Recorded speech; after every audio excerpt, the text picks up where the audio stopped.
अस्सलामुअलैकुम मेरे प्यारे प्यारे व्यूवर्स को मेरा प्यार भरा सलाम। उम्मीद करती हूँ आप सब खैरियत से होंगे, खुशबाश होंगे।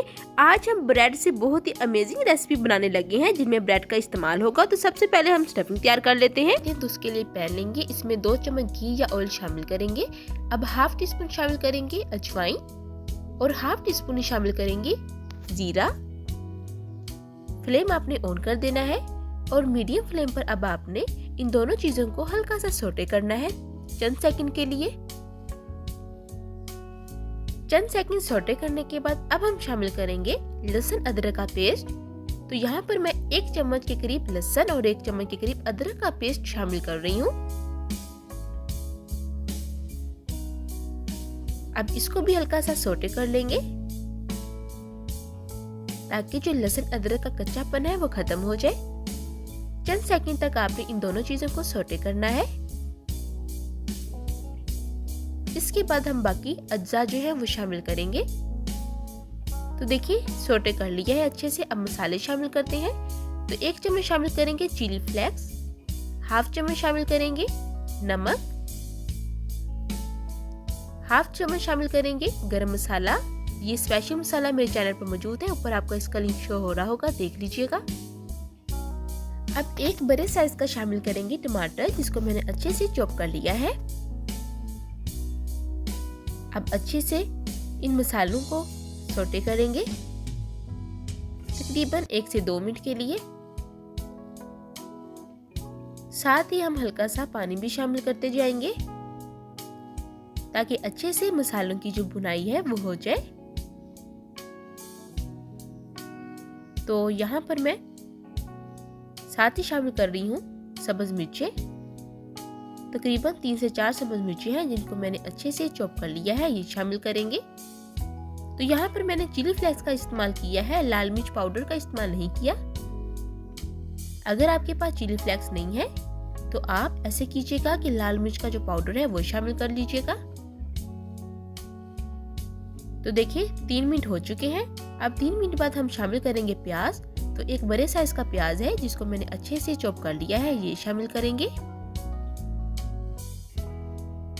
अब ये जो प्याज है इसको हम अच्छे से फ्राई करेंगे मसाले के अंदर। लाइट गोल्डन कलर आने तक हमने कुक करना है। तो देखिए तकरीबन 1 मिनट बाद हम शामिल करेंगे सब्जियां। तो यहाँ पर सबसे पहले मैं बंद गोभी शामिल कर रही हूँ, जिसको जूलियन स्टाइल में मैंने काट लिया है। तो हस्बे ज़रूरत आप बंद गोभी शामिल कर लीजिएगा। साथ ही अब शामिल कर रही हूँ गाजरों को भी अच्छे से चॉप कर लिया है। 2 दरमियाने साइज की गाजरें हैं जिनको मैंने चॉप किया है। साथ ही शामिल करेंगे शिमला मिर्च, इसको भी अच्छे से चॉप किया है। तो 3 दरमियाने साइज की शिमला मिर्च है, ये शामिल करेंगे। अब आपने इन सब्जियों को अच्छे से फ्राई करना है। बंद गोभी जो है वो बहुत ही अच्छे से कुक हो जाती है बहुत कम वक्त में, जबकि गाजरें और शिमला मिर्च है इनको मैंने अच्छे से चॉप किया है, तो ये भी कम टाइम ले लेंगी कुक होने में, ज्यादा टाइम नहीं लेंगी। फ्लेम आपने मीडियम ही रखना है और 3 से 4 मिनट आपने अच्छे से फ्राई करना है।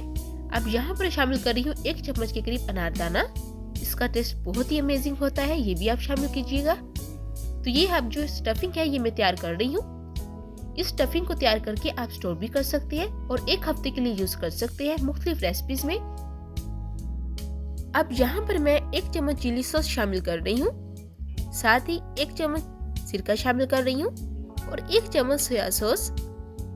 अगर आपके पास ये सॉसेस नहीं है तो आप स्किप भी कर सकते हैं, मगर इनसे जो टेस्ट है, जायका है, वो बहुत ही अमेजिंग हो जाता है। अब 1 मिनट के लिए आपने फ्राई करना है सब्जियों को इन सॉसेस में। बहुत ही अमेजिंग खुशबू आ रही है जैसे ही मैंने सॉसेज जो है वो शामिल की हैं। तो देखिए 1 मिनट बाद अब शामिल करेंगे चिकन। तो चिकन को मैंने बॉईल करके अच्छे से श्रेड कर लिया है। तकरीबन 250 ग्राम चिकन है जो मैं शामिल कर रही हूँ। अब साथ ही शामिल करेंगे आलू। तकरीबन 3 दरमियाने साइज के आलू हैं जिनको मैंने बॉईल करके अच्छे से चॉप कर लिया है, यानी कि मैश कर लिया है। अब अच्छे से हम भुनाई कर लेते हैं। बस यही चीजें हमें शामिल करनी है। मसाले हमने पहले शामिल कर लिए हैं, मसालों की भी अच्छे से बुनाई हो गई है और जो चिकन है वो भी अच्छे से कुक है, आलू भी कुक है। बस आपने 2 मिनट के लिए मजीद बुनाई करनी है। तो देखिए 2 मिनट हो चुके हैं और अच्छे से हमारी जो स्टफिंग है वो तैयार हो चुकी है। अब आखिरी चीज जो हमने शामिल करनी है वो है हरा धनिया। इसके बगैर तो हमारी जो स्टफिंग है वो अधूरी है। तो हस्बे ज़रूरत हरा धनिया शामिल कर लेंगे, अच्छे से मिक्सिंग कर लेंगे, फ्लेम ऑफ कर देंगे और स्टफिंग को ठंडा होने के लिए रख देंगे। तो पहले मिक्सिंग कर लेते हैं। तो अब दूसरी तरफ मेरे पास ब्रेड है। इस ब्रेड को क्या करना है ये मैं आपको आगे चलकर बताती हूँ। तो सबसे पहले एक बर्तन में हम पानी लेंगे और उसके ऊपर स्टेनर रख देंगे और उसको गर्म होने के लिए छोड़ देंगे। तो देखिए पानी जो है वो अच्छे से गर्म हो चुका है और भाप बनने लग गई है। अब हम स्टेनर के ऊपर रखेंगे ब्रेड के पीसेस, अच्छे से सेट कर लेते हैं। इसके बाद हम कवर कर देंगे ब्रेड को तकरीबन 1 मिनट के लिए। तो यहाँ पर आपने ब्रेड को स्टीम देनी है। तो देखिए 1 मिनट हो चुका है और ब्रेड की कंडीशन देख लेते हैं। तो देखिए ब्रेड जो है बहुत ही ज्यादा सॉफ्ट हो चुकी है। इस रेसिपी के लिए ब्रेडिंग तैयार करती हूँ तो उसके लिए यहाँ पर शामिल कर रही हूँ 2 टेबलस्पून भरकर मैदे को अच्छे से मैंने छान लिया है। अब शामिल करेंगे ½ टेबलस्पून के करीब कॉर्नफ्लोर और साथ ही ½ टीस्पून के करीब शामिल करेंगे नमक। अब यहाँ पर पानी शामिल करते हैं। तो आपने अपने टेस्ट के मुताबिक पानी शामिल करना है। तो यहाँ पर मैंने 2 चम्मच भरकर पानी शामिल किए हैं और अच्छे से मिक्सिंग कर लेनी है। और ये जो आप लोगों को गुठलियाँ नजर आ रही हैं ये आपने बिल्कुल फिनिश कर लेनी है, खत्म करनी है गुठलियाँ। तो अच्छे से मिक्सिंग करेंगे, फेंटेंगे ताकि एक स्मूथ सा टेक्सचर जो है वो रेडी हो। अब साथ ही आपने स्टीम की हुई ब्रेड को अच्छे से बेल लेना है। ब्रेड को स्टीम देने का फायदा ये होगा कि ब्रेड अच्छे से फ्रेश हो जाएगी और बेलने में आसानी होगी। तो इसी तरह हमने सारी ब्रेड बेल लेनी है। इसके बाद आपने स्टील का गिलास या फिर आपने कोई गोल सी कटोरी ले लेनी है और उससे शेप देनी है, बिल्कुल सर्कल शेप देंगे। तो देखिए कितनी परफेक्ट शेप आई है। तो इसी तरीके से हम सारी जो ब्रेड है उनको शेप दे लेंगे। तो ये देखें अच्छे से मैंने सारी जो ब्रेड है उनको बेलने के बाद इस तरीके से शेप दे दी है। अब इनको साइड पर रखेंगे और एक पीस उठाएंगे। इसके बाद जो आपने स्टफिंग तैयार की है वो हस्बे ज़रूरत आपने ऊपर लगानी है। तो यहाँ पर मैंने 1 चम्मच के करीब जो है स्टफिंग वो ली है और साथ ही जो आपने बैंडिंग का मिक्सचर रेडी किया है वो आपने हल्का हल्का किनारियों पर लगाना है और इस तरीके से आपने क्लोज कर देना है। तो बहुत ही आसानी के साथ हमारे जो हाफ मून है वो तैयार हो जाएंगे और देखिए कितनी आसानी के साथ ये शेप बन जाएगी। तो ये देख सकते हैं आप। इसी तरह से मैंने सारे जो हाफ मून है वो रेडी कर लिए हैं। अब ये एक स्टेप जो है वो कंप्लीट हो चुका है। तो दूसरी तरफ देखें, ये मेरे पास ब्रेड क्रम्स है, ये आप बना लीजिएगा। और साथ ही दूसरी तरफ ये बैंडिंग का मिक्सचर है। अब आपने एक हाफ मून उठाना है और उसको बैंडिंग के मिक्सचर में अच्छे से डिप कर लेना है ऑल ओवर। और फिर उसके बाद आपने ब्रेड क्रम्स जो है वो लगाने हैं ऊपर। तो दूसरे हाथ से आपने बहुत एहतियात से ब्रेड क्रम्स जो है वो लगाने हैं। तो बहुत ही क्रिस्पी हमारे हाफ मून रेडी होंगे। ये रेसिपी आप जरूर ट्राई कीजिएगा और कमेंट बॉक्स में अपना फीडबैक लाजमी दीजिएगा कि आपको ये रेसिपी कैसी लगी। तो ये देखें जो सारे हाफ मून है उनको हम इस तरह कोट कर लेंगे।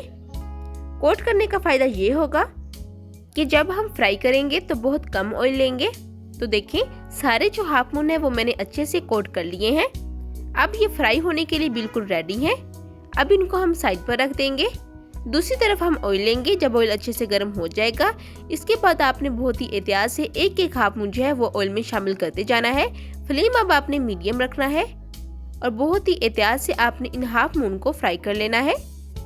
इस पॉइंट पर अगर आपको मेरी रेसिपी जरा सी भी अच्छी लगी हो तो जल्दी से मेरी रेसिपी को लाइक कर दें और मेरे चैनल हफ्सा फ्रीद कुकिंग को सब्सक्राइब कर लें। बेल आइकन के बटन को दबाना मत भूलिएगा ताकि हर आने वाली न्यू रेसिपी का नोटिफिकेशन सबसे पहले आपको देखने को मिले।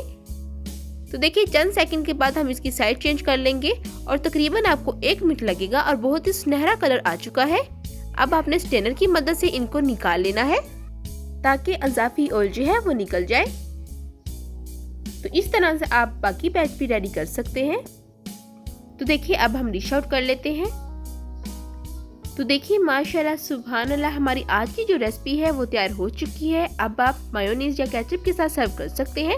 उम्मीद करती हूँ कि आपको मेरी आज की रेसिपी बहुत ही पसंद आई होगी। फिर मिलूंगी एक नई रेसिपी के साथ, तब तक इजाज़त दें। अल्लाह हाफिज़।